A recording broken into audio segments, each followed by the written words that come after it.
Alors pour finir, je voudrais vous parler 3 minutes d'un livre absolument formidable que je viens de lire, qui s'appelle Tragic Pack 1944, c'est de Miloslav Samardžić, et ça raconte le bombardement de Belgrade par les Alliés, donc au printemps de 1944, bombardement qui a fait beaucoup plus de victimes, qui a été beaucoup plus violent et plus inhumain encore que le bombardement par les Allemands de Belgrade lorsqu'ils ont envahi la Yougoslavie au printemps de 1941.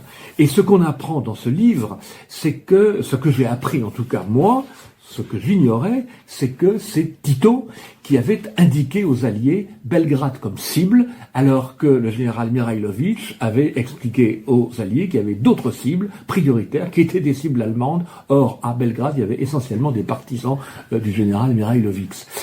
Ça jette une lumière crue sur le jeu qui a été celui des Alliés, et en particulier des Anglais, des Américains, mais surtout des Anglais vis-à-vis de la Yougoslavie et de l'ensemble d'ailleurs de l'Europe de l'Est. Car vous savez que si l'Europe de l'Est a été abandonnée à Staline, ça a été en partie à cause des Britanniques et à cause de Churchill. Et donc c'est un livre qui, outre la question purement serbe et yougoslave, jette une lumière crue sur la stratégie qui a été celle des Alliés et de Churchill en particulier vis-à-vis des Soviétiques.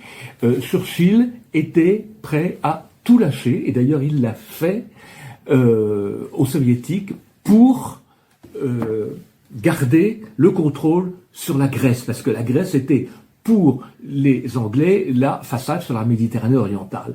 Et on dit souvent que c'est Roosevelt qui a tout lâché à Staline à Yalta en février 1945. C'est partiellement vrai, mais c'est également partiellement faux, car c'est en fait à Moscou en octobre 1944 que tout s'est décidé, quand il y a eu entre Staline et Churchill la fameuse négociation dite des pourcentages, c'est-à-dire que les Anglais ont dit aux Soviétiques, voilà, vous aurez 100% là, 90% là, etc. Mais nous, on veut 100% en Grèce. Et Staline, évidemment, était tout à fait d'accord avec ça, puisqu'il a tout récupéré, sauf la Grèce qui est restée aux Anglais. Et c'est pour ça que la stratégie qui est racontée dans ce livre, s'agissant de la Serbie, elle illustre vraiment ça.